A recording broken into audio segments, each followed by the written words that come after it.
El tacto de aquel papel era distinto a todo lo que había conocido. No era pergamino, ni vitela, ni ninguno de los papeles de pulpa de madera a los que estaba acostumbrado. Era orgánico, ligeramente tibio, con una textura fibrosa que se sentía casi como piel seca y curada bajo la yema de mis dedos. El encargo era simple en apariencia: digitalizar un mapa antiguo. Un trabajo de precisión, de paciencia. Un trabajo perfecto para un joven cartógrafo en paro como era yo en el otoño de 1978. Me habían instalado en el ático de un caserón a las afueras de Segovia, con una mesa de dibujo, un escáner de alta resolución que ocupaba media habitación y provisiones para un mes. La única condición era no salir de la propiedad ni comunicarme con nadie hasta terminar. Aislamiento total. El mapa representaba un pueblo que no aparecía en ningún registro: Umbralejo. Un puñado de casas de piedra negra, una iglesia sin campanario y un laberinto de callejuelas que parecían diseñadas para perderse, no para orientarse. El nivel de detalle era obsesivo. Se podían ver las tejas rotas en un tejado, los surcos de un carro en el barro de la plaza principal e incluso las vetas de la madera en la puerta de lo que parecía ser una posada. Era una obra de arte, pero una obra enferma, melancólica. ¿Y tú qué habrías hecho? Si el único trabajo que encuentras, uno que te paga más en un mes de lo que ganarías en un año, te exige encerrarte durante semanas con un mapa que parece respirar, ¿aceptarías el trato, ignorando esa extraña sensación en la boca del estómago que te grita que algo no va bien?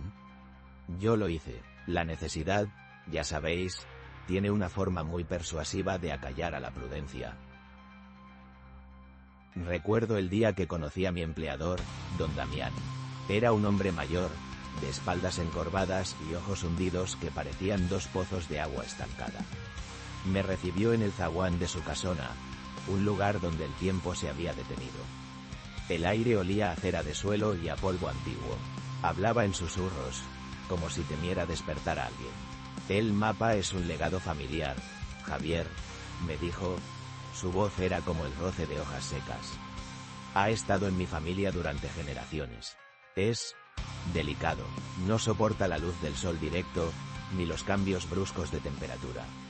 Y sobre todo, aquí se inclinó hacia mí, su aliento olía a anís. Ando soporta las miradas de los extraños.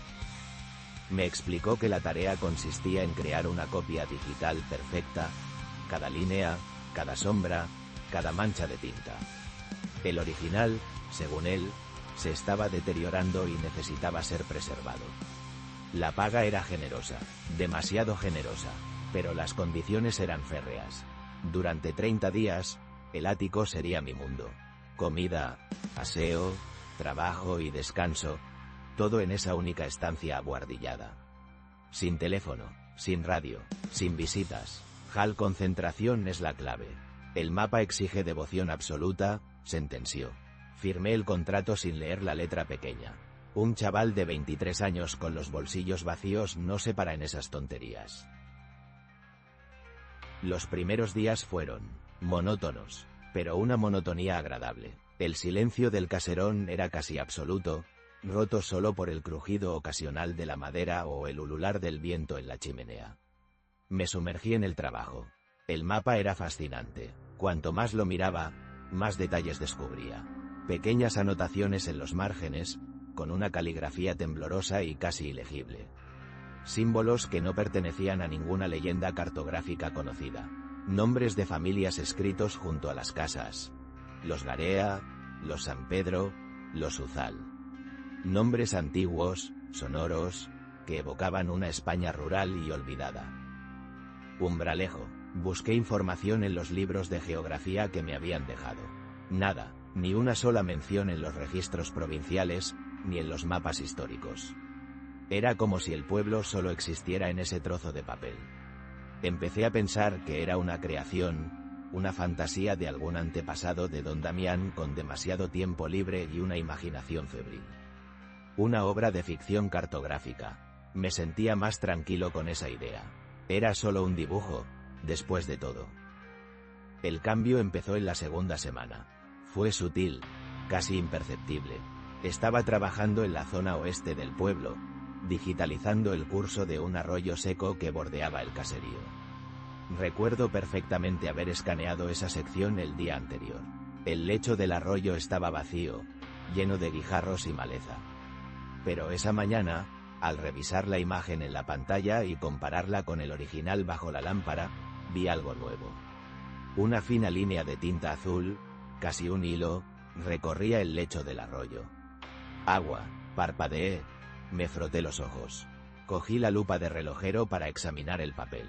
La tinta no era fresca, estaba tan envejecida como el resto del mapa. Era imposible, no podía estar allí. Lo achaqué al cansancio, a la soledad, a la luz artificial que me estaba jugando una mala pasada. Lo ignoré, o mejor dicho, intenté ignorarlo. Pero unos días después, ocurrió de nuevo. En la plaza del pueblo, junto a un pozo de piedra que yo ya había catalogado como seco, había aparecido un nuevo detalle. Un cubo de madera, colgado de la soga. Un detalle minúsculo, que podría haber pasado por alto fácilmente.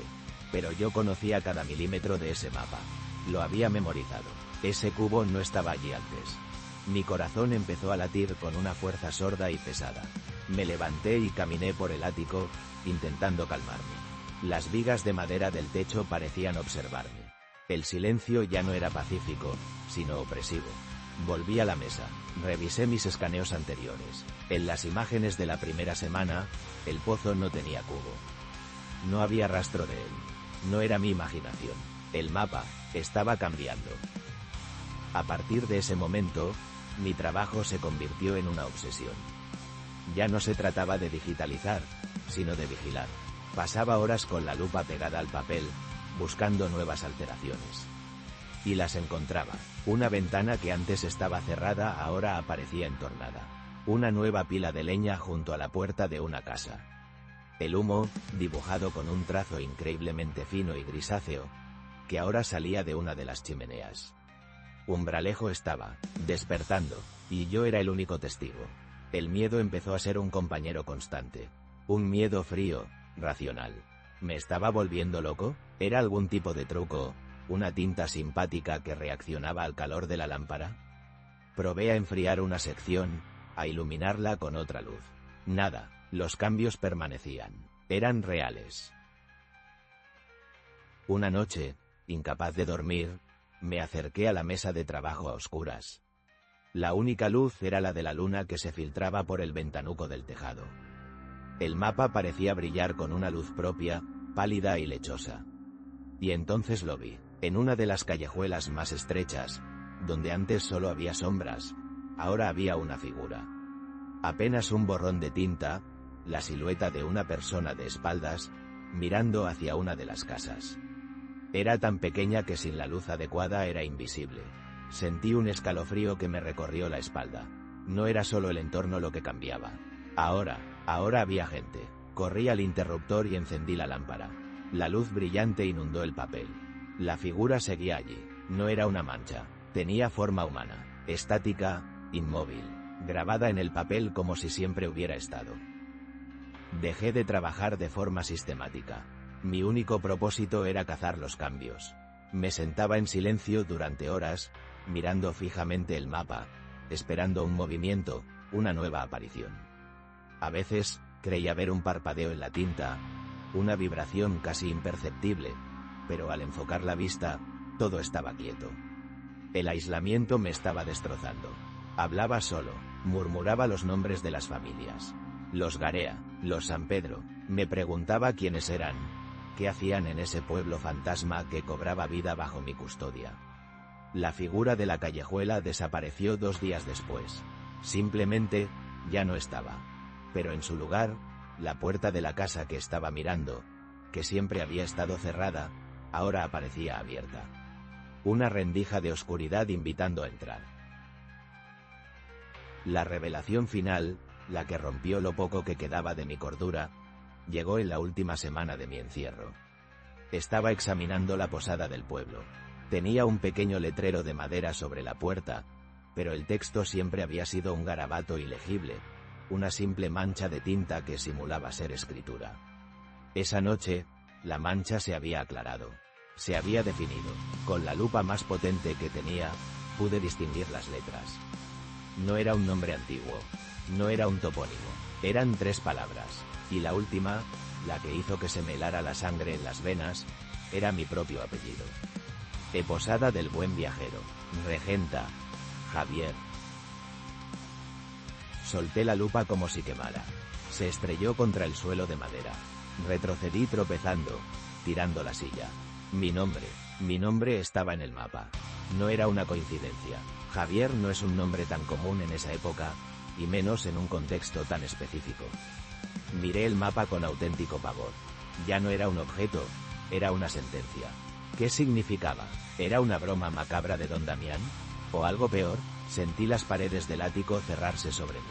El aire se volvió denso, irrespirable. La devoción que el mapa exigía no era concentración. Era otra cosa. Era una entrega. Te estudiaba, te aprendía, y luego te absorbía, te hacía parte de su mundo silencioso y de pesadilla. Cada detalle que yo digitalizaba, cada línea que seguía con el cursor, era como si le estuviera dando permiso para conocerme, para escribirme en su historia.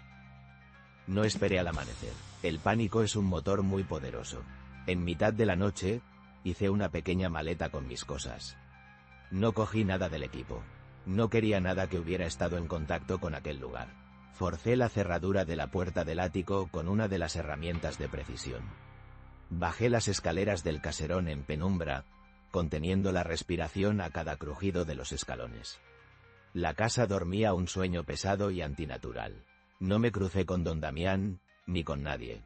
Salí al jardín y corrí por el camino de grava sin mirar atrás, como si una jauría de perros invisibles me persiguiera. No paré de correr hasta que llegué a la carretera general, a varios kilómetros de allí. Nunca volví a por mi paga. Nunca quise volver a saber nada de aquel hombre ni de su herencia maldita. Durante años, tuve pesadillas con Umbralejo. Soñaba que caminaba por sus calles vacías, sintiendo el frío de la piedra negra en mis manos. A veces, en los sueños, entraba en la posada y me encontraba a mí mismo detrás de la barra, sirviendo vino a clientes sin rostro, con los ojos vacíos. He intentado buscar el pueblo, por supuesto. He dedicado años a estudiar mapas antiguos, archivos, registros parroquiales. Nada, no existe, no en este mundo, al menos. A veces me pregunto qué habría pasado si me hubiera quedado. Si hubiera terminado el trabajo. ¿Habría desaparecido mi nombre del letrero? ¿O habría desaparecido yo de este mundo para aparecer allí, regentando una posada en un pueblo de tinta y papel? No lo sé, y no quiero saberlo. Lo único que sé es que algo de mí se quedó en ese ático. Y algo de ese mapa se vino conmigo. A veces, cuando estoy muy cansado, si miro un plano del metro o un mapa de carreteras, me parece ver por un instante una callejuela que no debería estar ahí, una sombra que se mueve. Un eco de Umbralejo, un recordatorio. Desde aquel día, nunca volví a mirar igual un trozo de papel en blanco. Porque sé que en alguna parte, hay uno que ya tiene mi nombre escrito.